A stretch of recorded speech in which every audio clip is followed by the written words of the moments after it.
আমি একটা television news চ্যানেলে সপ্তাহে একটা প্রোগ্রাম করি প্রায় 4-5 বছর যাবত। হঠাৎ করে গত সপ্তাহে আমি প্রোগ্রাম যেদিন হয়েছে সেদিন জাপানে ছিলাম, ওখান থেকে আমি জয়েন করছি মোবাইলে। যে বিষয়ে কথা বলছি বিষয়টা ছিল সমকামিতা। আমাকে গতকালকে উপস্থাপক জানালেন যে ভাই, এখন থেকে কর্তৃপক্ষের নির্দেশ যে আপনার মন মতো কোনো বিষয় আর কথা বলা যাবে না, ওনাদেরকে বিষয় আগে দিতে হবে, ওনারা পছন্দ হলে রাখবেন আর না হলে বাদ দেবেন। তো কালকে সেটা বিসমিল্লাহ হলো, আমাকে বলা হলো আজকে প্রোগ্রাম, বলা হলো যে তাহলে বিষয় কি হতে পারে, দেন ওনারা ওটা চেক করবেন। আমি বিষয় দিলাম হলো ট্রান্সজেন্ডার ইসলামী দৃষ্টিকোণ। তো ওনারা মেসেজ পাঠালেন নেগেটিভ, হবে না, এই বিষয়ে কথা বলা যাবে না। আপনাদের এই খুলনার একটা সর্বোচ্চ বিদ্যাপীঠে বাংলাদেশের প্রথম সারির একটা এনজিও, তারা গোটা দেশব্যাপী একটা আয়োজন করছে। আলিয়া মাদ্রাসাগুলো তো সেখানে সামিল করেছে, সনাতন অনেক মাদ্রাসা সেখানে আছে। তাদের সে আয়োজনের নাম দেওয়া হয়েছে সমতন্ত্র।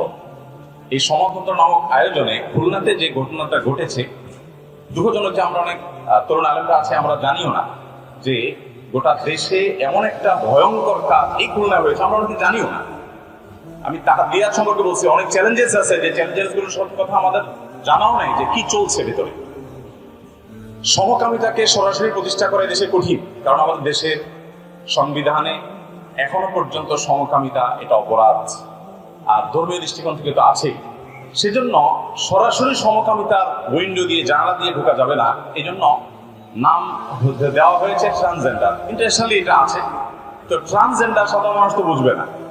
এই ট্রান্সজেন্ডার এটার নাম দিয়ে সমকামিতা কিভাবে প্রবেশ করানো হচ্ছে। খুলনা যেটা ঘটছে সেটা হলো যে সমতন্ত্র, শুনতে খুব ভালো শোনা যায়, তাই না? সমতন্ত্র, সমান অধিকার সবার জন্য প্রতিষ্ঠিত হয়, ভালো শোনা যায়। এই সমতন্ত্রের প্রচারপত্রে সমকামীদের যে সিম্বল গুলো আছে সেগুলো দেওয়া হয়েছে।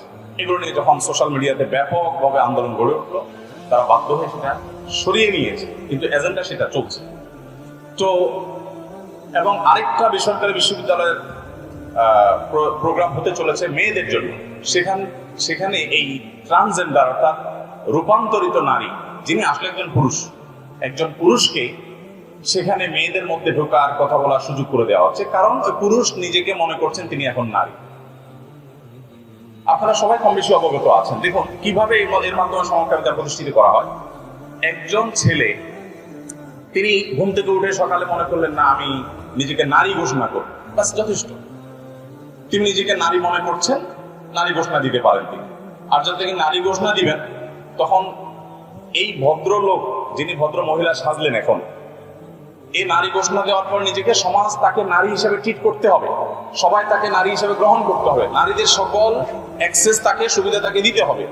এটা যখন দেয়া হবে, এই ভদ্রলোক, যিনি বর্তমানে ভদ্র মহিলা সাজলেন, নিজেকে নারী ঘোষণা দিলেন, এই যখন বিয়ে করবে, কাকে বিয়ে করবে? আমি কি বুঝাতে পারছি?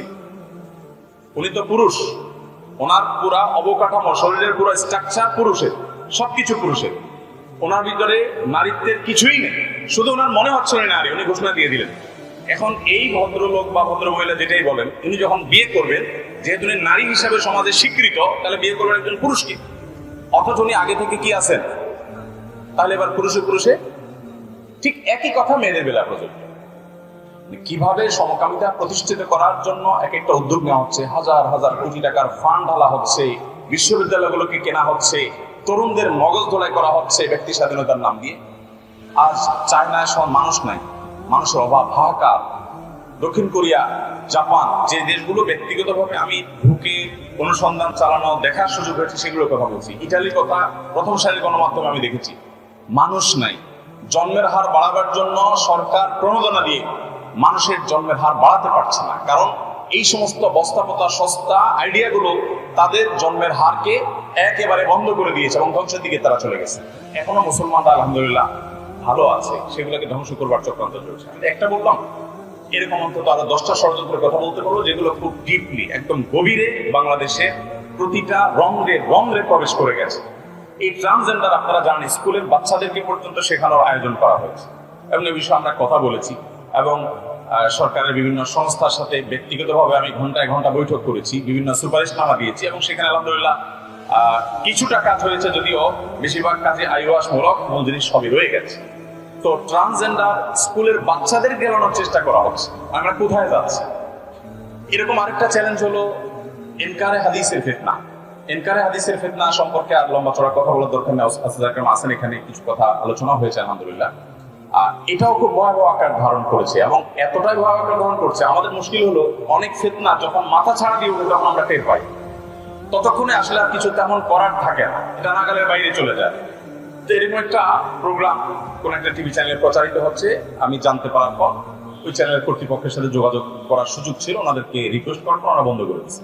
তো কালকে রাতে আমাকে ফোন দিয়েছে, ওনারা দিয়ে বলছেন যে আমরা আপনার সাথে বসতে চাই। আমি বসার কি, এদেশে বড় বড় একটা মাসেল সিনিয়র আলমদের সাথে বসেন আপনারা, ওনারা যদি মনে করেন যে আপনারা সঠিক ট্র্যাকে আছেন আলহামদুলিল্লাহ, আমি আবার ওই চ্যানেলে বলে দিব ইনশাআল্লাহ বিদিল্লাহ, যদি ওনারা আমার কথা শুনেন বলতে অসুবিধা নেই। তো বলার উদ্দেশ্য হলো যে অসংখ্য চ্যালেঞ্জগুলো আমাদের সামনে পড়ে আছে। সৈয়দ আবুল হাসান আলী নদভী রহমতুল্লাহ বাংলাদেশে একবারই এসেছিলেন এবং বাইতুল মুকাররমের দক্ষিণ গেট না যেন উত্তর গেটে দাঁড়িয়ে তিনি একটা কথা বলেছিলেন।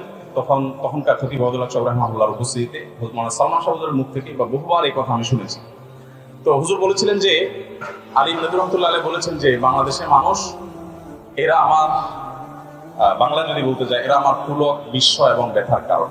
একসঙ্গে এদেরকে দেখে আমার পুলকিত হয় যে বাংলাদেশের মানুষের মধ্যে দিনী জজবা এত বেশি, পৃথিবীর অনেক দেশের মানুষের মধ্যে এত দিনী জজবা নেই। এটা পুলকিত হওয়ার কারণ, বিস্মিত হওয়ার কারণ হলো এদেশের ওলামায়ে কেরাম আওয়ামের সামনে নাই, আওয়ামের পেছনে আছে। আওয়ামের পালস বেশিরভাগ আলেমরাই ধরতে পারেন না, যার কারণে নেতৃত্বের যে যোগ্যতাগুলো সেগুলোর যথেষ্ট ঘাটতি। ওই যে আমলের ঘাটতির কথা তো বললামই, এছাড়া যুগের চ্যালেঞ্জেস, যুগের পালস, এগুলো আপনি ধরতে না পারেন, আপনি কিভাবে যুগে নেতৃত্ব দিবেন মানুষকে? আমরা যারা ইমাম খতিব এবং বিভিন্ন মাদ্রাসার দায়িত্বশীল হিসেবে আছি, আমাদের মানুষের সমস্যাগুলো আমাদের বোঝার চেষ্টা করতে হবে।